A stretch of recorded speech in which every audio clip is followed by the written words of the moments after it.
In this video, we're going to look more closely at object storage data tiers and object storage APIs. Object storage buckets also have storage tiers, or classes, associated with them, and these tiers are based on how frequently the data is accessed. A standard tier bucket is where you would store objects that are frequently accessed. This tier tends to have the highest per gigabyte cost associated with it.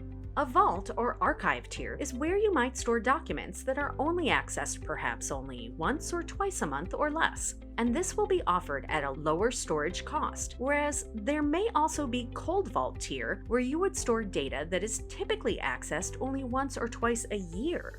This storage often costs just a fraction of a US cent per gigabyte per month. Often, you can also set up automatic archiving rules for your data, meaning that if an object isn't accessed for a period of time, it will automatically be moved to a cheaper storage tier. The rule uses some of the object's metadata to determine when it should be archived. Note that object storage does not come with IOPS options. Object storage tends to be very slow in comparison with file or block storage, where downloads typically take seconds, if not longer, to complete. Where providers offer cold vault buckets, data retrieval from these tiers can sometimes even take hours because the storage is kept offline. If your application needs fast access to files, then object storage may not be a good option. We've mentioned that object storage is priced per gigabyte used, but there can also be other costs related to retrieval of the data. These costs are similarly low, but access charges can be higher for data that is in a vault or cold vault tiers, so it is important to ensure that the data is in the correct tier based on its frequency of access. Object storage does not need to be attached to a compute node for you to access it. Rather, you access object storage through an Application Program Interface, or API.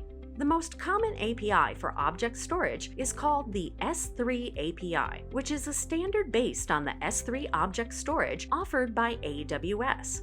Many providers offer APIs to their object storage, which is S3 compatible, which is useful because it means developers can write code which is able to access multiple vendors' object storage.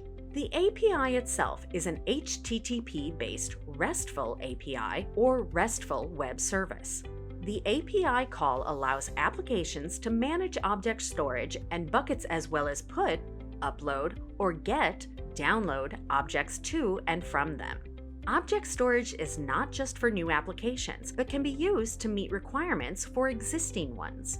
It can also be used as an effective solution for backup and disaster recovery as a replacement for off-site tape-based solutions, reducing the time to restore data. Many backup packages now include the ability to back up data up into the cloud using object storage. Object storage is more efficient than tape backup solutions, which require tapes that need to be physically loaded into and removed from tape drives and moved off-site for geographical redundancy.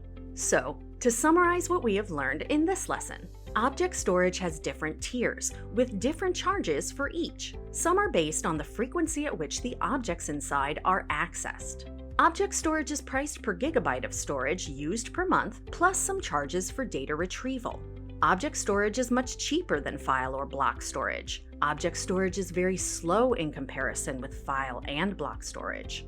You can often create rules which allow the automatic archiving of objects to cheaper tiers when they are infrequently accessed. Object storage is accessed using an API. Many object storage providers have an S3 compatible API, which means developers can create code that will work against multiple vendor object storage solutions. Object storage in the cloud offers an effective backup and disaster recovery solution. In the next video, we will be covering Content Delivery Network, or CDN, which is driven by object storage.